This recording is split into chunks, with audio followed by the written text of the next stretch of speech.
Hi అండి, అందరూ ఎలా ఉన్నారు? బాగున్నారా? నేనైతే చాలా బాగున్నాను. ఈరోజు నేను మా ఇంట్లో టమాటా నిల్వ పచ్చడి ఎలా చేస్తానో చూపించబోతున్నాను. ముందుగా కేజీ టమాటాలను తీసుకొని శుభ్రంగా కడుక్కొని తుడుచుకొని ఆరబెట్టుకోవాలి. దానికున్న తొడుమని తీసేసి చిన్న చిన్న ముక్కలుగా కట్ చేసుకోవాలి. కేజీ టమాటాలకు 4 స్పూన్ల ఉప్పు, 2 స్పూన్ల పసుపు యాడ్ చేసుకొని ఊరబెట్టుకోవాలి. ఊరబెట్టుకున్న తర్వాత పక్కన పెట్టుకోవాలి 2 రోజులు. దాని తర్వాత టమాటా గుజ్జును రసంలోంచి పిండేసి ఒక ప్లేట్లో వేసుకోవాలి. ఆ టమాటా రసంలో నేను 1/2 కేజీలో సగం చింతపండు అయితే యాడ్ చేస్తున్నాను. కేజీ పచ్చడికి అయితే 1/2 కేజీలో సగం చింతపండు అయితే కరెక్ట్గా సరిపోతుంది.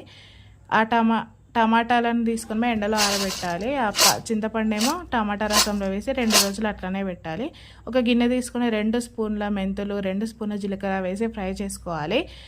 మిక్సీలో వేసి పౌడర్ చేసుకోవాలి. నెక్స్ట్ టమాటా గుజ్జులో టమాటా ఎండబెట్టినది కూడా వేసుకొని మిక్సీ పట్టుకోవాలి. టమాటా గుజ్జులో నానబెట్టిన చింతపండు వేసి 2 చిన్న గ్లాసుల కారం, ఎల్లిపాయలు వేసి మంచిగా మిక్సీ పట్టుకోవాలి. పట్టుకున్న తర్వాత డబ్బాలో స్టోర్ చేసుకుంటే మంచిగా స్టోర్ ఉంటుంది సంవత్సరం పాటు. తాలింపు కోసం నూనె వేసి 2 ఎండుమిరపకాయలు, మినపప్పు, కరివేపాకు, ఎల్లిపాయలు వేసి పచ్చడి వేసుకొని తాలింపు పెట్టుకోవాలి. ఎప్పుడంటే అప్పుడు కావాలన్నప్పుడు వేసుకోవచ్చు. చాలా బాగుంటుంది. మీరు కూడా ట్రై చేయండి, లైక్ చేయండి, సబ్స్క్రైబ్ చేయండి.